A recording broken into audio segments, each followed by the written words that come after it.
Welcome to the podcast Human Relationships. Ανθρώπων σχέσεις.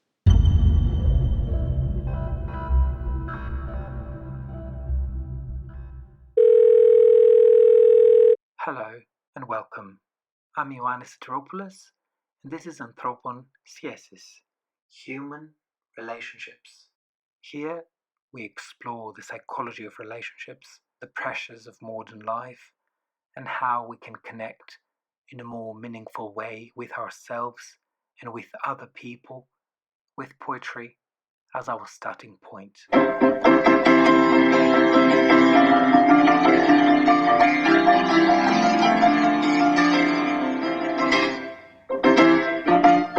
Welcome to another episode of Human Relationships. In this podcast, we explore love, connection, and the psychology beneath our choices. And today we are touching on something deep, sensitive, and incredibly important. How past trauma and painful experiences shape the way we love, relate, attach, and choose people in our lives. When I say trauma, I'm not only talking about extreme events. Trauma can be loud and obvious, but it can also be quiet and invisible. It can be what happened, but also what didn't happen. The lack of safety, the lack of warmth, the lack of emotional presence. The moments you learned that your needs were too much or that love was unpredictable. So today we're going to explore questions many people carry silently. To what extent are our relationships shaped by our childhood experiences, family dynamics, or past partners? Why do we repeat patterns that hurt us? And most importantly, how do we recognize these patterns and change them? Have you ever wondered why you feel drawn to certain types of people? Why you tolerate things that deep down you know are not good for you? Why you feel anxious when someone gets close, or why you feel panicked when someone pulls away? These reactions are not random.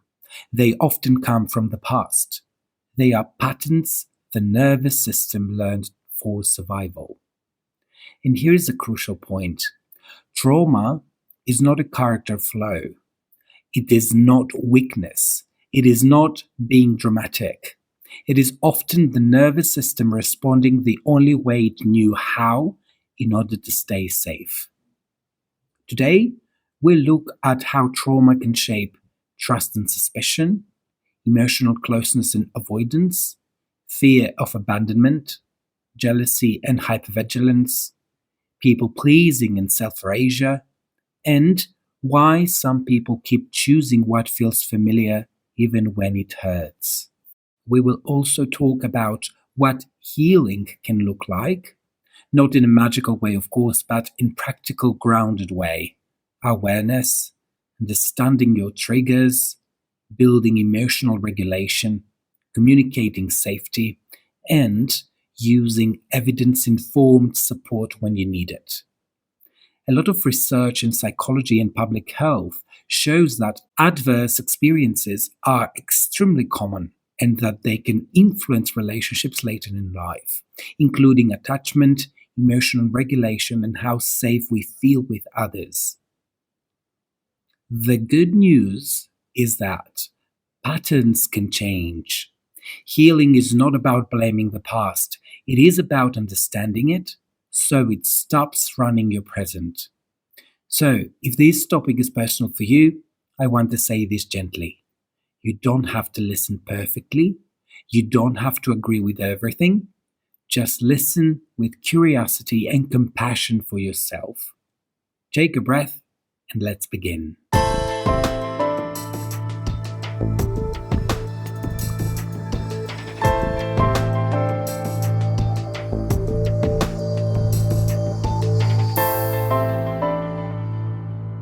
First, let's clarify what trauma is, how it develops, and why it shows up so strongly in relationships.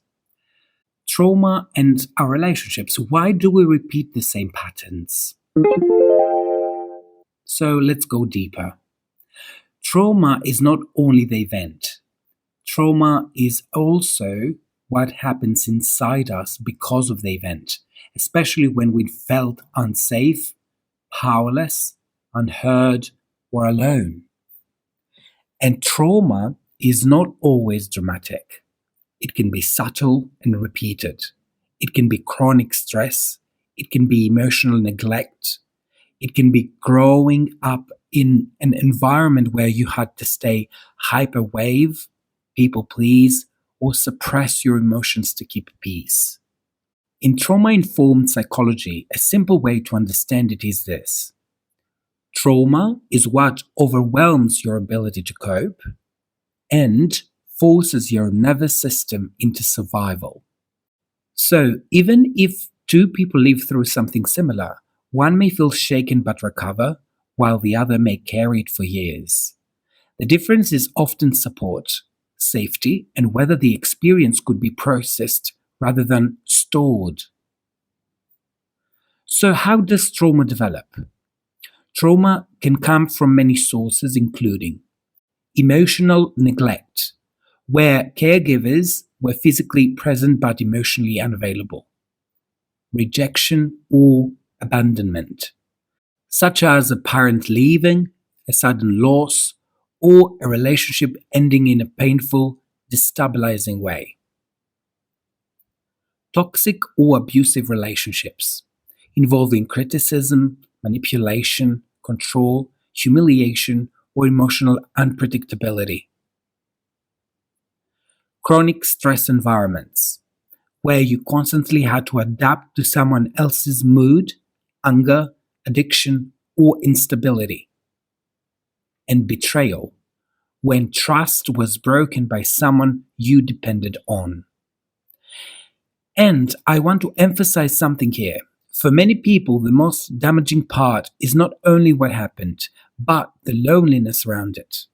Not being believed, not being protected, not being comforted. And why trauma shows up so strongly in relationships? Because relationships activate our deepest systems: attachment, safety, belonging, and trust.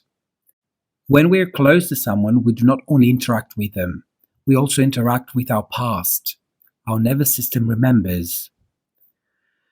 So, trauma often shows up as fear of abandonment, difficulty trusting, emotional numbness or shutdown, jealousy or hypervigilance, strong reactions to small triggers, difficulty setting boundaries, or feeling unsafe even when you logically know you are safe. This is why many people say, "I don't understand why I react like this." Often the reaction is not about the present moment. It is about what the present moment reminds the nervous system of. And let's focus on the attachment and the blueprint of love. Attachment theory is one of the most useful frameworks here. The basic idea, developed through early attachment research, is that our early experiences teach us what to expect from closeness. Is love safe or unpredictable? Will my needs be met or dismissed? Do I have to earn care?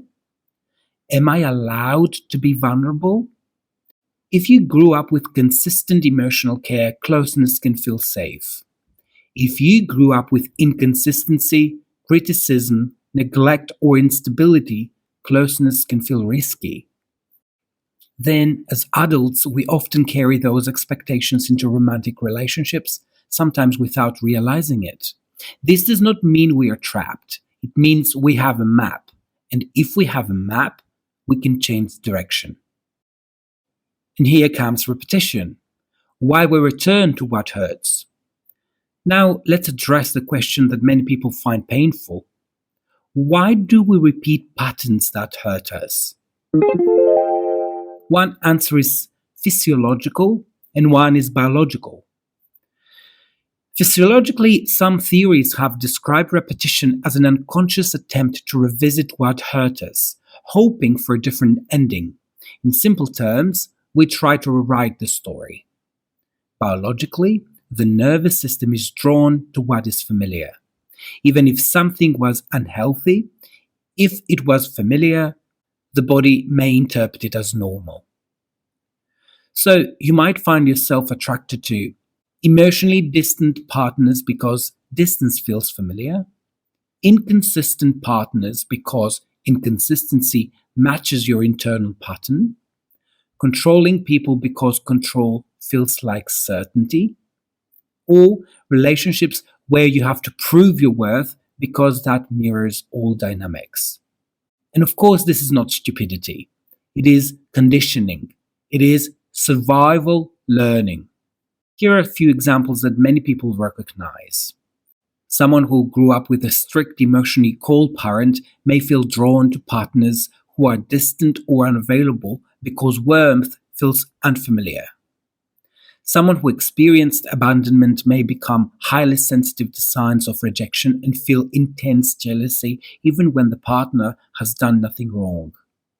Someone who learned that love must be earned may become a people pleaser, overgiving until they are exhausted. And someone who learned that expressing needs leads to punishment may stay silent, then explode later, or withdraw completely. Let's have a short grounding moment. If you want to check whether a reaction might be trauma linked, ask yourself, is my reaction bigger than the moment? What does this situation remind me of? What am I afraid will happen right now? And what did I learn about love when I was younger? These questions, of course not simple, are not about blaming parents or blaming ex-partners. They are about understanding your inner system. This is where everything starts when we try to heal. And a key message before we move on, trauma can shape relationships, but it does not have to define them. When we name the pattern, we reduce shame. When we understand the trigger, we gain choice. And when we build safety in ourselves, we stop confusing intensity with intimacy. Now that we've clarified how trauma forms and why patterns repeat, let's move into the next part. The specific ways the past shows up in our relationships and the most common patterns people find themselves trapped in.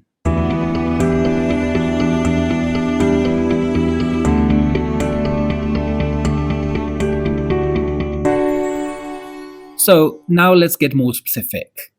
The influence of the past on our relationships.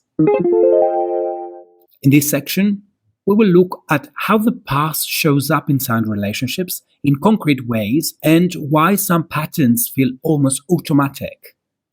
According to Freud's concept of repetition compulsion, we can repeat traumatic patterns until we process them consciously. Many times, we choose people who remind us of someone from the past or something from the past, even when that is not healthy. Part 1. Types of relational trauma and how they affect us. Trauma is often stored not only as a memory, but as a body and nervous system response. That means you may know something is safe, but your body reacts as if it is not.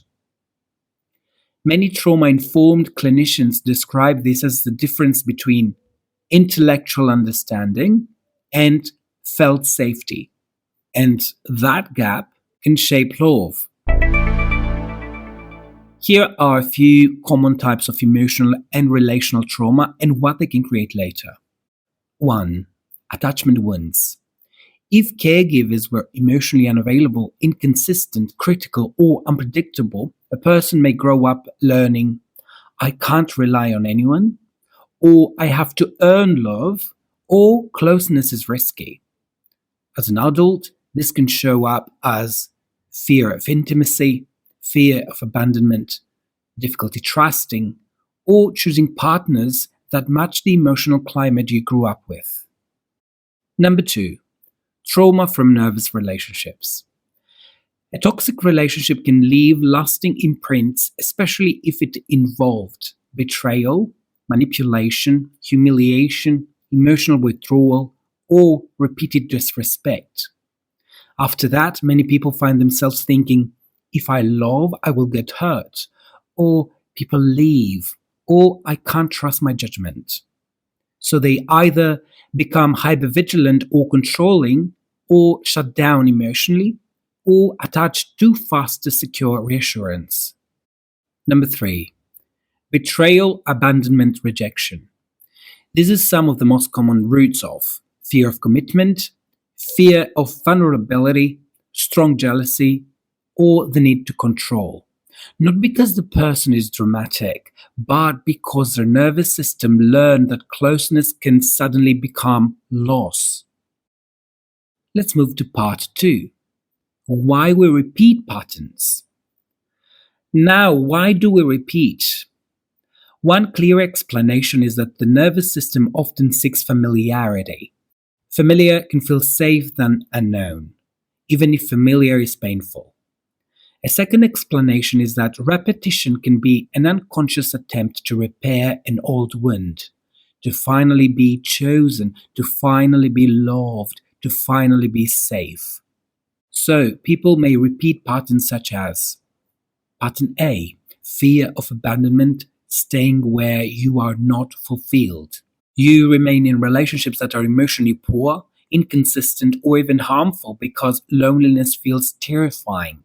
You may tolerate coldness, disrespect, lack of commitment, or emotional unavailability because at least the relationship exists. Pattern B, emotional distance, choosing unavailable partners. Some people repeatedly choose partners who cannot truly give love, attention, or emotional presence. Why? Because distance is familiar. It matches the old emotional climate. So the nervous system says, this feels like home, even if home was not safe. Pattern C, need for control, trying to manage another person. If you grew up in an environment where you had no power, control can become a coping strategy. So you may check, monitor, overthink, test the other person, or demand constant reassurance. It is not love. It is fear trying to create certainty.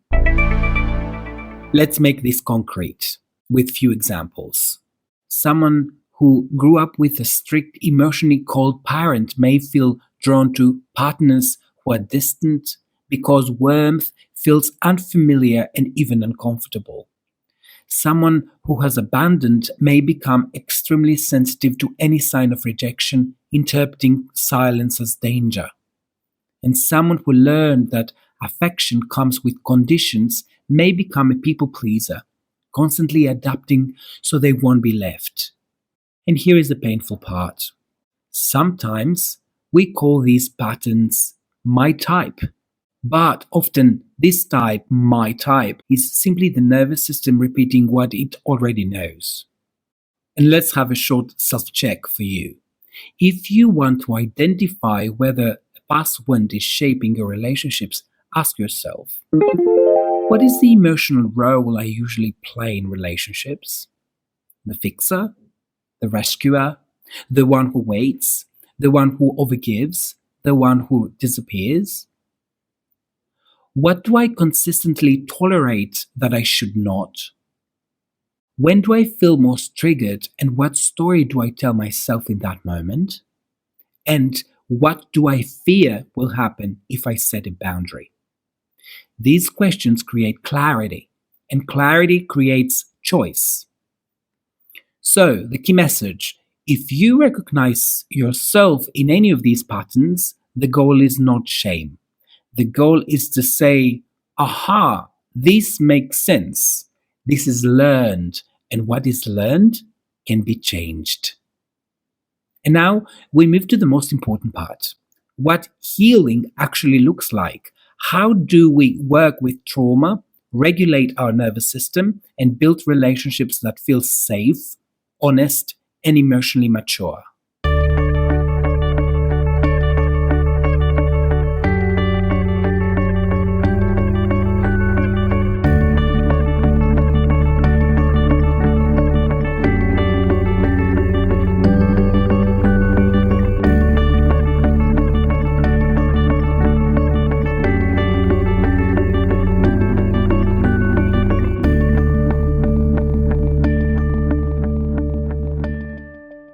How do we overcome trauma and build healthy relationships?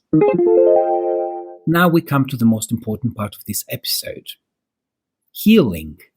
Because understanding patterns is powerful, but healing is what changes life. And I want to begin with something simple and honest. Healing from trauma does not mean you erase the past. It means the past stops controlling your present. It means you can be close to someone without panic, without shutting down, without constantly scanning for danger. So, how do we do that? Step 1: self-awareness, recognizing the pattern.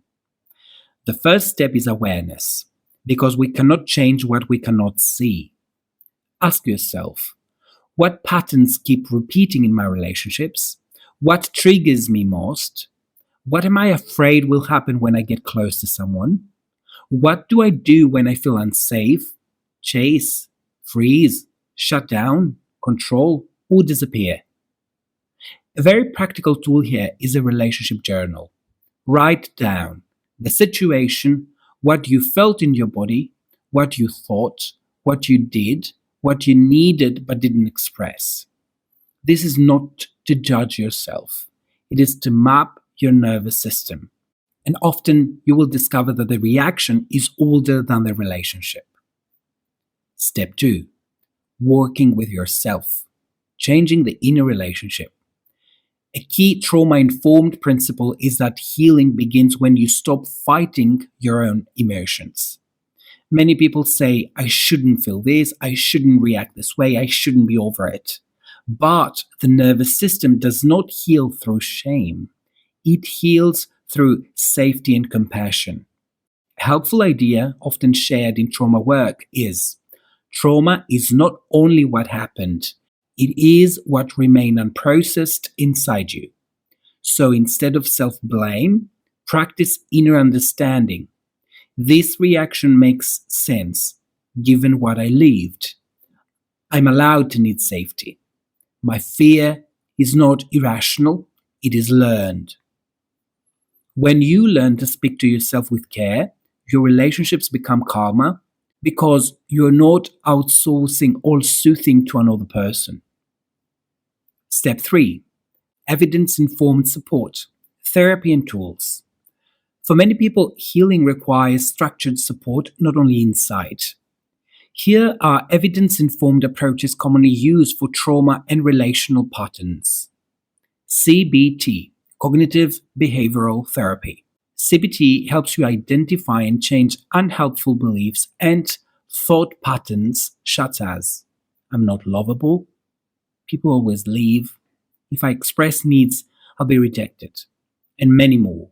It supports healthier thinking and behaviors, which can improve communication, boundaries, and self-esteem.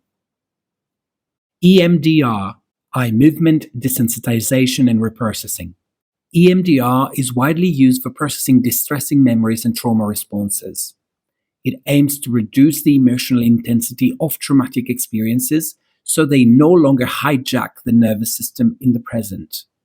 Many people find it helpful for betrayal trauma, painful breakups, childhood memories that still trigger fear, and patterns that feel stuck. EFT, Emotional Freedom Technique. EFT is often used as a self-regulation and stress reduction tool. It combines focused attention on an emotional issue with gentle tapping or specific points of the body.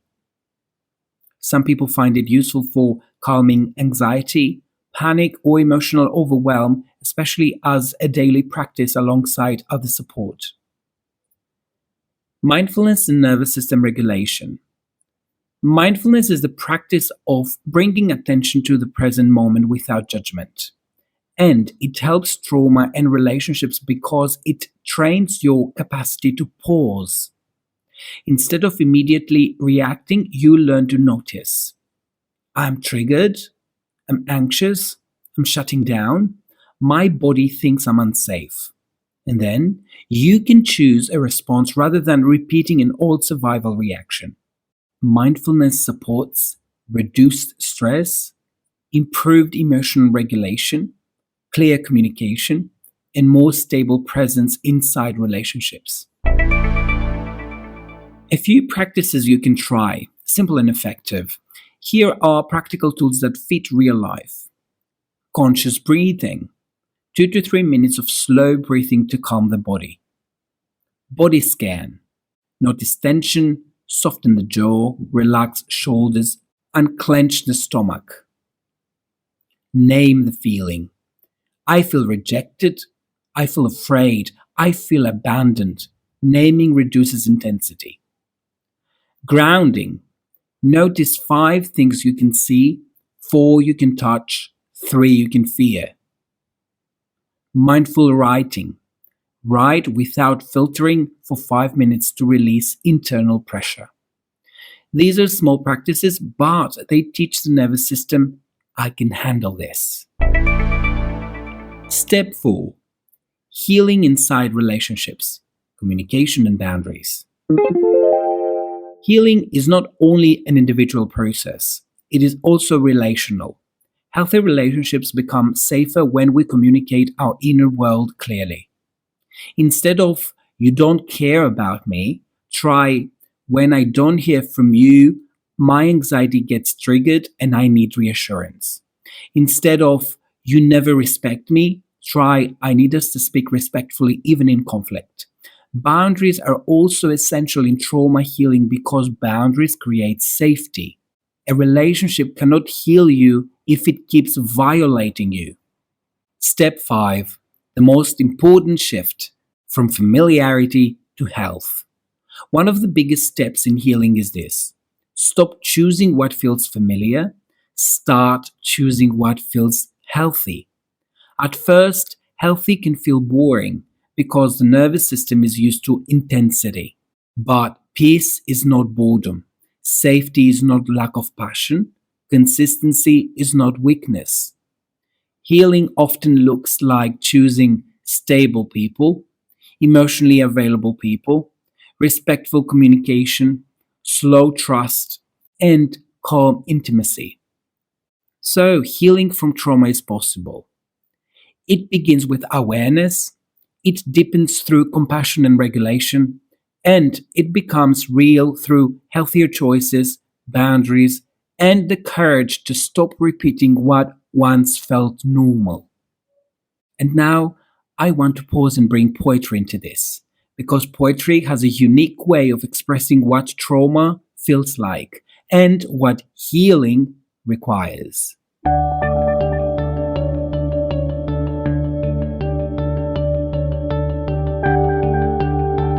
Now, let's move into the poetry section.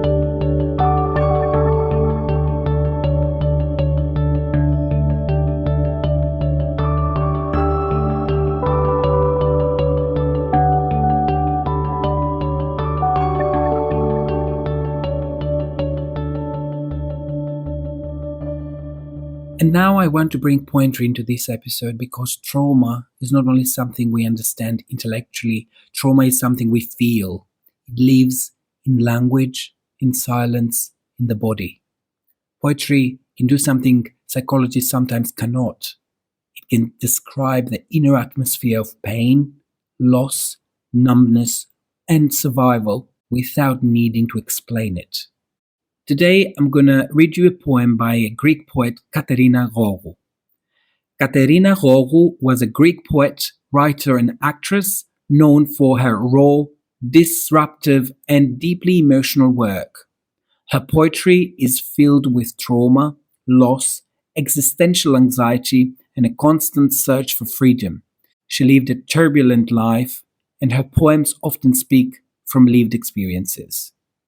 The poem has the title, To Those Who Broke, To Those Who Hold On.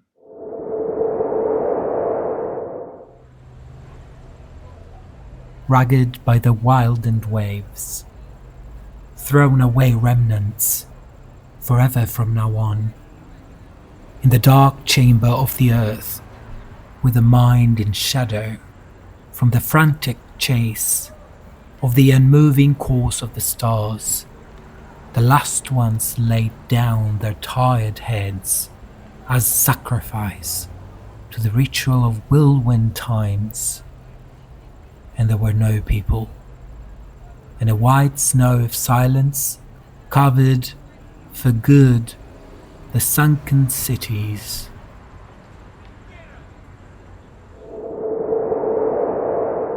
Trauma can make whole parts of us feel sunken, not dead but submerged, as if our joy, spontaneity, trust and openness went underwater.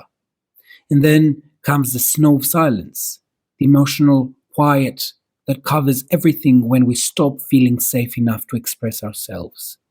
Many people think healing means forgetting the past, but healing often means doing the opposite, gently returning to the parts of us that went silent.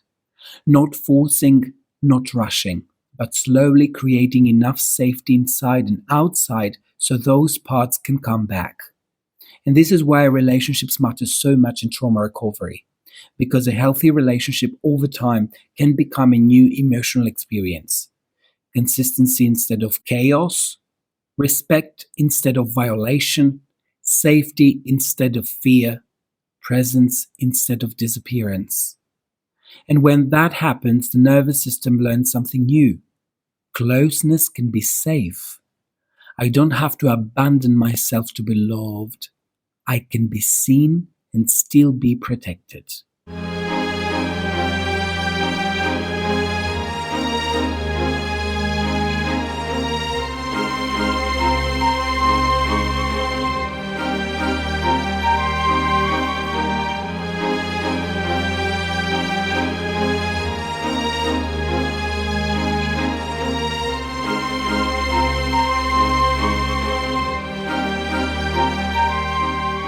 Let's move into the closing of today's episode because I want to summarize what we learned and leave you with a few questions to reflect on. So, as we close, I want to bring everything together. Today we talked about how the past can shape the way we love, how trauma can influence trust, attachment boundaries, and the partners we choose. And the key message is this: our traumas do not define who we are, but they can influence how we relate until we become aware of them. When we recognize our wounds, we stop letting them run our lives automatically. We stop confusing intensity with intimacy. We stop chasing what feels familiar and we start choosing what feels healthy. And maybe the most important thing to remember is this: healing is not about blaming your parents or blaming your ex-partners. Healing is about taking your power back. It is saying, this happened, this affected me, and now I choose to heal. Because you deserve relationships that feel safe. You deserve relationships where you can breathe. You deserve love that does not require self-erasure. And before you go, I want to leave you with a few reflective questions. You can think about them quietly or write them down. Which relationships from your past have shaped the way you love today? Which patterns do you repeat in relationships and what do they protect you from? When you feel triggered, what are you really afraid will happen? What does your nervous system interpret as love, and is that definition healthy? What would you say to yourself if you could return to your most wounded moment? And finally, what is one small, realistic step you can take this week towards healing?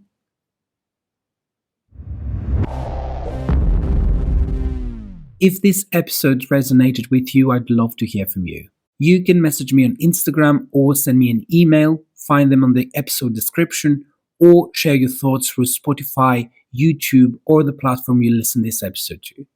Sometimes speaking the truth is the first step in changing the pattern. Thank you for being here, and thank you for doing this work. Because healing is not always visible, but it is real. And remember, awareness is the beginning of freedom. The past may explain you, but it does not have to control you. Thank you for listening to Human Relationships. Take care.